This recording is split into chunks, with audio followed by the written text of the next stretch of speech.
As many of you know, FTX has collapsed. It's declared bankruptcy and it's going to be unable to honor its obligations. It went from a crypto empire that spanned from Solana and Polygon all the way to Masari and everything in between to basically a existential threat to the stability of the cryptocurrency ecosystem in about 48 hours.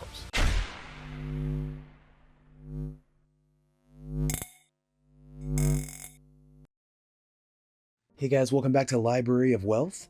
Today we have Cardano co-founder Charles Hoskinson giving us his thoughts about the recent crash in the crypto market and where we're headed next. He'll talk about the recent collapse of FTX, as well as the warning signs and the investment strategy that caused the massive platform to derail. Hoskinson reminds us that there are no guarantees in crypto, however the major players like Bitcoin, Ethereum, and Cardano are still intact. A significant amount of inexperience also led to many of FTX's internal problems. Charles believes that the crypto market as a whole will be affected, but reminds everyone that regulation would not have prevented this collapse. Let's listen as Hoskinson gives us his reaction to the current state of the crypto market and what we can expect in the next few months.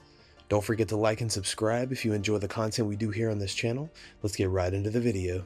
There were enormous warning signs ranging from the talent that was at FTX to the governance of the company to the fiscal strategy that they followed. How they invested their money, where they chose to deploy it, the statements that they made in reflection, they don't look so solid. And this is generally what happens when you have regulated businesses that are in a position of trust led by kids who have no experience. It's okay to have young entrepreneurs and it's okay to have inexperienced people have great visions and dreams and pursue those things.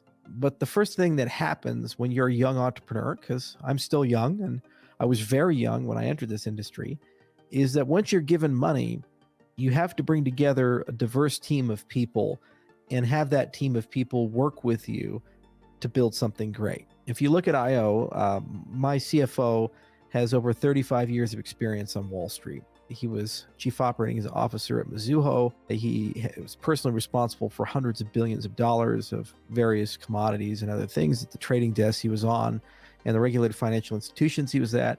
He's a very experienced guy. General counsel is a JD MBA, a senior partner at a law firm when we hired him, and went to Wharton, went to many places. He did the Overstock stock offering for crypto, did a lot of stuff, and is one of the domain experts in the merger of traditional law and cryptocurrencies, as well as the regulatory intersection.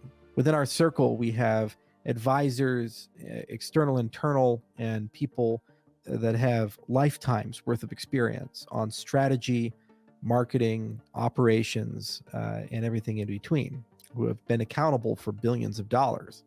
We're not a regulated business. We're just a cryptocurrency protocol developer.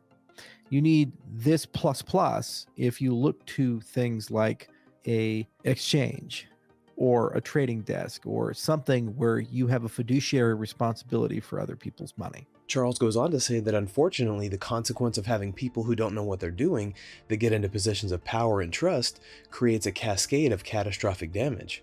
He also discusses the financial relationships that FTX had that could create a trail of insolvencies. Unlike regulated banks, crypto doesn't get a bailout from the government. They're left with the financial outcome and blame that's left behind. It is important to point out that this was not an unregulated business. And there's been enormous amounts of discussion about, well, how should cryptocurrency react? Look at the unregulated cryptocurrency. This is frankly a centralized business failing. Bitcoin was not hacked. Ethereum was not hacked. Cardano was not hacked. None of the big chains were hacked. Crypto didn't fail. People failed. People in positions of trust. At the end of the day, as much as we like to believe in the principles of cryptocurrency, this had everything to do with people putting their money in centralized exchanges and organizations entrusting centralized businesses to do something on their behalf. That's the very industry we're trying to get rid of with the cryptocurrency space. Unfortunately, it's going to now be conflated, and there's a very high possibility that the fallout of this will be new legislation. Hopefully decent legislation, but there's a strong possibility that it won't be. As members of this industry, we're just going to have to live with it, and we're going to have to figure out ways to integrate and deal with it. But this is unfortunately the consequence when you have people who don't know what they're doing get into positions of power and trust and create cascading and catastrophic damage. This is just the tip of the iceberg. If you look at the financial relationships that FTX had, as we go down the list, it could create a cascade of insolvencies.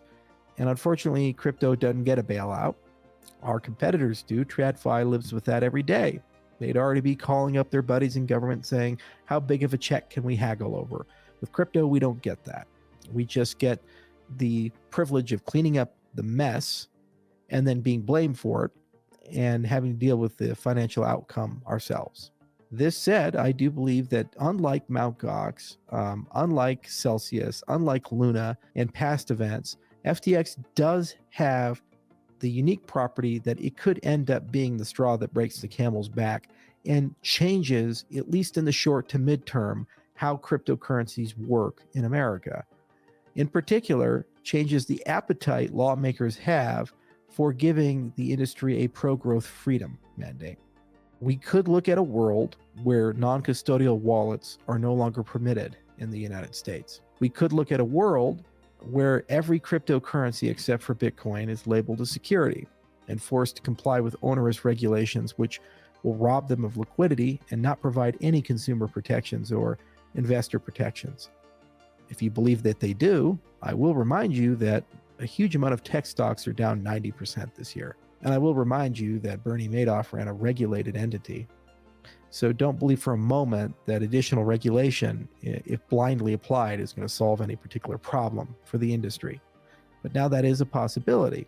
It is also a possibility that we could see a mass consolidation of the regulated infrastructure in this industry towards the hands of just a few players who will then form an oligarchy, which is not possible to displace and will basically end the American cryptocurrency marketplace as we used to enjoy it. Now, I'm not saying this will happen. I'm saying that the probability of these types of things happening is now greater as a direct result of the failure of FTX. The principals at FTX had a direct relationship with many politicians in Washington, D.C. Already on Twitter, you may have noticed many pictures of politicians, mostly on the left, but some on the right, and Sam Brinkman and his cohorts. He made no small deal out of the fact that he was dumping millions of dollars into elections and into influence and lobbying to try to push through specific legislation. That meant that there are a lot of politicians who now don't want to have that relationship, and as a result will probably try to scrub it by becoming unnecessarily harsh on cryptocurrencies as a predictable reaction.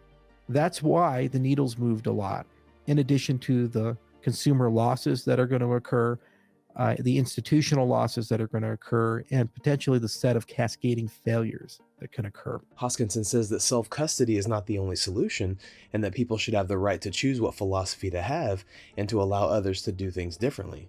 He's also concerned about the concept of decentralization and would like to create an index, which he hopes will be used in a way that people can demonstrate that their ecosystem has attained definite milestones.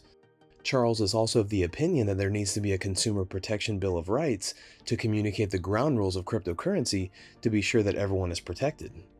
What do you think about Charles Hoskinson's view on the landscape of the crypto market right now? Comment down below. Don't forget to like and subscribe. This is Library of Wealth.